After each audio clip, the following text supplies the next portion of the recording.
Hi, I'm Harrington and welcome to the White and Mackay Premier League, and this is the Boylesports Premier League preview. 2 more weeks to go, Sheffield and Cardiff, and already the top 4 players we know all about. Phil Taylor heads to the top of the league, James Wade is second, Mervyn and Raymond Barney are both on 12 points in 3rd and 4th position. Now that is very important that one of these players gets into that 3rd position, because in Wembley, 1 will play 4, 2 will play 3, and no one will want to play Phil Taylor after his performance last week. Well, talking of last week in Aberdeen, first game on, James Wade against Robert Thornton, and what a display from James Wade representing England. He really did come out all guns a-firing and played exceptionally well. A great average, really tearing into Robert Thornton, and I expect the same from James Wade for the whole of the year. This man has got world champion written all over him. He's just got to keep focused and keep practicing properly, and he will be a world champion somewhere down the road. Second game up, Terry Jenkins against Mervyn, and again Terry Jenkins not taking the chances he's given himself, and one thing Mervyn has done well this year has taken them chances and then firing in good legs himself. Few £1,000 more to Terry Jenkins if he can put a couple of wins together, but Mervyn already in the top 4 for Wembley. Third game up, Classen against Barney, and again Classen giving himself chances in the early part of the game, and again, like Terry Jenkins, not taking them. Barney taking advantage of Classen. This was one of my charity bets.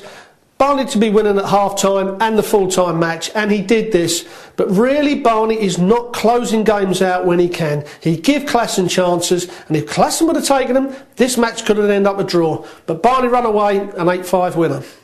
Well, last game on, John Part against Phil Taylor. What a performance from Phil Taylor. The best darts average ever seen on TV. 116 average, and that is with only 50% on doubles. You would expect Taylor up there 80, 90%, even 100% with that sort of average. So, like he said to me in the hotel afterwards, there's plenty of room for improvement. Poor old John Part, he threw 100 average, but didn't get near Phil Taylor, and I can't see anybody getting near Phil Taylor for the rest of the year, to be quite honest. Taylor run out, an 8-3 winner. Well, this week we're in Sheffield, really going to be a big crowd, 6,000 screaming fans. It's always noisy in the Sheffield Arena. First game up, Barney against Lewis, and we've said for ages, what Lewis ever turns up on the stage, no one's going to know until we start seeing him throw darts. But the one thing he has got in his mind is the thrashing he gave Barney in the European Open in Hamburg. If he goes up there with that game, then he's going to beat Barney, because Barney is not closing games out. Barney's starting to look a little bit edgy when he's under pressure. So this could be a really close game, but you know what? I'm going to go for a Lewis just to nick this. Second game on, Phil Taylor takes on Dennis Priestley in our second challenge match of the evening, and I can't see Dennis Priestley beating Phil Taylor, but there again, I can't see anybody beating Phil Taylor with the form he's on. Dennis Priestley, one of the few players that can play Phil Taylor. He's beaten him several times, and in the 90s, he got the better of Phil Taylor on many occasions. It is Dennis's home turf, so they're going to be screaming for him, but one player who doesn't mind the screaming fans is Phil Taylor. I see Phil Taylor probably running away with this, about 7-4, 7-5, but this one's going to be one to watch. Well, game 3, and we're back to the Premier League. Jenkins takes on Part. Both these players cannot qualify for the top 4, but a win for one of these gives them an extra few £1,000 for the extra places in the Premier League.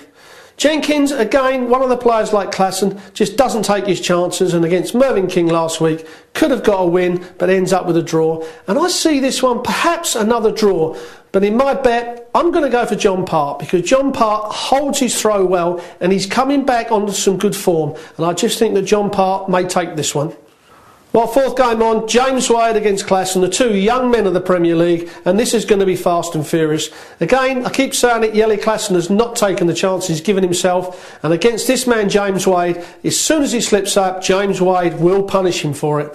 I can't see anything but a James Wade win here. Well, every week, Boylesports give me £200 for a charity bet, and I was glad to say that last week it come up, a 4-1 winner, so that was a nice little bonus.